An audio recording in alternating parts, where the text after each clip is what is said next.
ನಮಸ್ಕಾರ ಪ್ರತಾಪ್.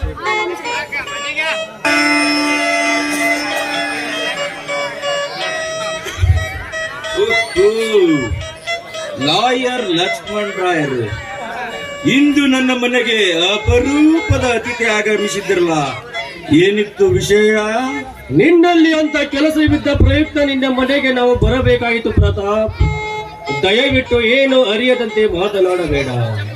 ಸದ್ಯ ನನ್ನ ಮಾನ, ನನ್ನ ಮಗಳ ಪ್ರಾಣ ಎರಡು ನಿನ್ನ ಕೈಯಲ್ಲಿದೆ. ಹೇಗಾದರೂ ಮಾಡಿ ನನ್ನ ಮಗಳಿಗೆ ನೀನೇ ಬೆಳಕು ನೀಡಬೇಕು ಪ್ರತಾಪ್.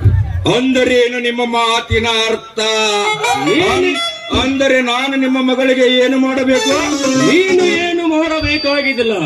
ತುಂಬಿದ ಸಭೆಯಲ್ಲಿ ಇವಳ ಮದುವೆ ಮುಗಿಯಲಿಲ್ಲ. ಆ ವಿಧಿಯ ದುರ್ದೈವ ಅಗ್ನಿ ಸಾಕ್ಷಿ ಆಗಿ ಇಂದು ನನ್ನ ಮಗಳ ಕೊರಳಿಗೆ ತಾಳಿ ಕಟ್ಟಲೇಬೇಕು ಪ್ರತಾಪ್. ಲಕ್ಷ್ಮಣ್ ರಾಯ, ಮೈಯಲ್ಲಿ ಎಚ್ಚರವನ್ನು ಇಟ್ಟುಕೊಂಡು ಮಾತನಾಡು. ಈ ಕೆಲಸ ಮಾತ್ರ ನನ್ನಿಂದ ಸಾಧ್ಯವಿಲ್ಲ, ಇಂಪಾಸಿಬಲ್. ದಯವಿಟ್ಟು ಹೆಂಗ ಆಗಂಡಬೇಡಿ ಪ್ರತಾಪ್. ನಿನ್ನನ್ನು ಬಿಟ್ಟರೆ ಮತ್ತಾರು ಸತಿ ಸ್ಥಾನ ಕೊಡಬೇಕು. ಸಮಾಜದ ಸಂಪ್ರದಾಯದಂತೆ ಒಂದು ಹೆಣ್ಣು ಯಾವ ಗಂಡಿನ ಜೊತೆ ತನ್ನ ಶೀಲ ಅವಳಿಗೆ ಈ ಹೆಣ್ಣು ಈಸಲು. ಹಾಗಿದ್ದಾಗ ನೀನೇ ಅವಳ ಬೆಳಕಿಗೆ ಬಾಳ ನೀಡಬೇಕು ಪ್ರತಾಪ್. ಸಮಾಜದ ವೇಗದ ಕಟ್ಟುಕತೆ ನನಗೆ ಬೇಕಾಗಿಲ್ಲ ಲಕ್ಷ್ಮಣ್ ರಾಯ. ನಿನ್ನ ಮಗಳಿಗೆ ನಾನಂತೂ ಸತಿಯ ಸ್ಥಾನವಂತೂ ಕೊಡುವುದಿಲ್ಲ. ಏನೋ ಬೇಕಾದರೆ ಸೂಳೆಯ ಸ್ಥಾನವನ್ನು ಕೊಡುತ್ತೇನೆ. ಅದು ನಾನು ಹೇಳಿದಂತೆ ಕೇಳಿಕೊಂಡು ಬಿದ್ದಿರಲಿ. ಹೆಣ್ಣು ಎಂದು ಮಾತ್ರಕ್ಕೆ ಅಷ್ಟೊಂದು ಕೀಳಾಗಿ ಕಾಣಬೇಡ. ನನ್ನ ಕೊರಳಿಗೆ ತಾಳಿ ಕಟ್ಟದಿದ್ದರೂ ಪರವಾಗಿಲ್ಲ, ಆದರೆ ಸುಳ್ಳು ಎಂಬ ಶಬ್ದವನ್ನು ನನ್ನ ಮೇಲೆ ಹೊಸಬೇಡ ಪ್ರತಾಪ್. ನಿನ್ನ ಕಾಲಿಗೆ ಬೀಳ್ತೀನಿ.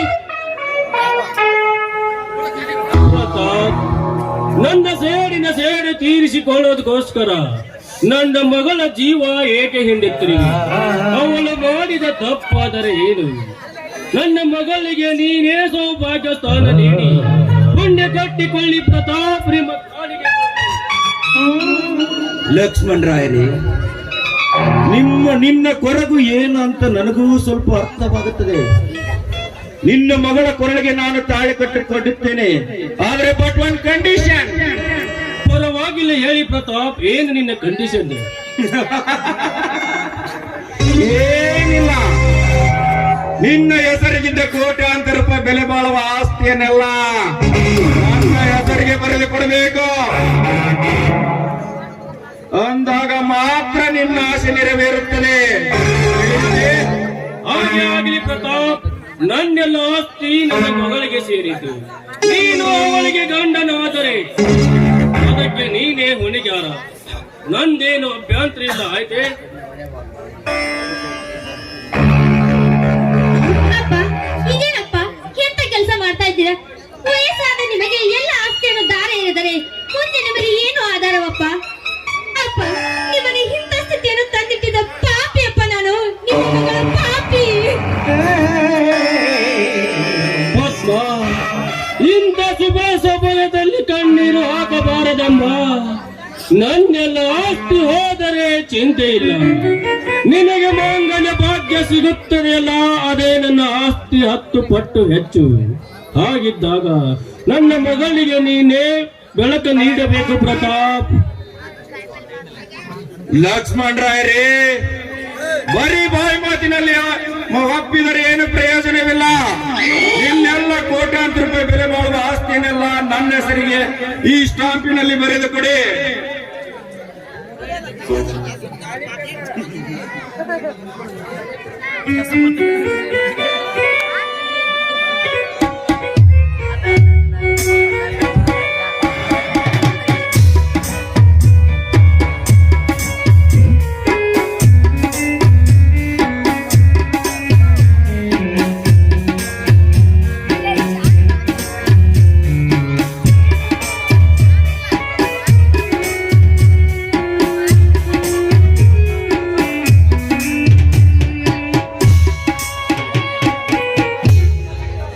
ತಗೊಳ್ಳಿ, ಸರಿಯಾಗಿ ಓದಿಕೊಳ್ಳಿ ಪ್ರತಾಪ್.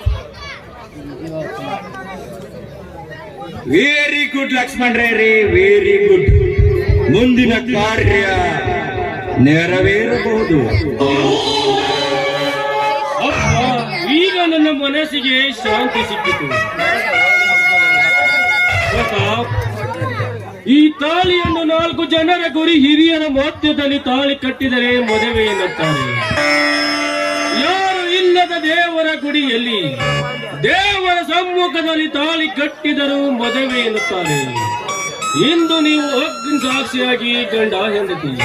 ಪದ್ಮ, ಬಾರಮ್ಮ, ಈ ತಾಳಿಯನ್ನು ನನ್ನ ಮಗಳ ಕೊರಳಿಗೆ ಕಟ್ಟಿ ಗುಂಡೆ ಕಟ್ಟಿಕೊಳ್ಳಿ ಪ್ರತಾಪ್.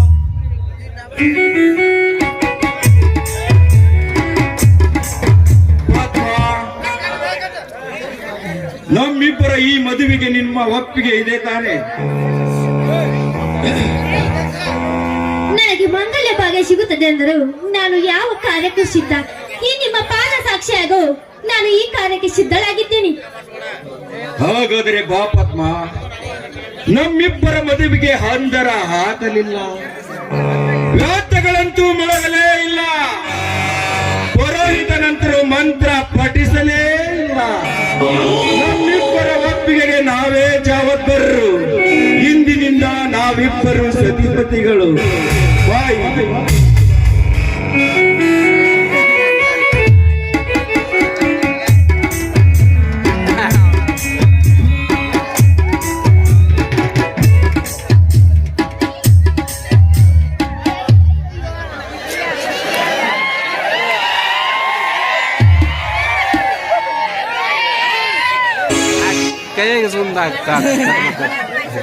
ಅಪ್ಪ, ಈಗಲಾದರೂ ನಿಮ್ಮ ಆಸೆ ಈಡೇರ್ತನಪ್ಪ. ಅಪ್ಪ, ಈಗ ಈ ನಿನ್ನ ಮಗಳು ಮುತ್ತೈದನಪ್ಪ, ಮುತ್ತೈದೆ. ಈಗ ನನ್ನ ಮನಸ್ಸಿಗೆ ಹಿಡಿಸಲಾರದಷ್ಟು ಸಂತೋಷವಾಯಿತಮ್ಮ.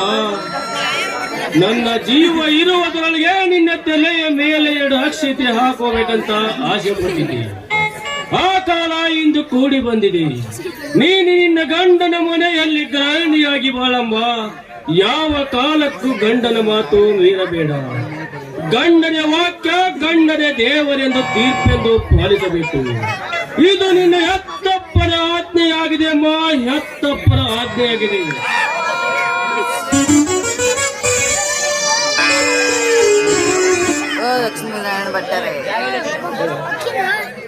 ಲಕ್ಷ್ಮಣರಾಯರಿ, ನೀವೇನು ಚಿಂತೆ ಮಾಡಬೇಡ್ರಿ.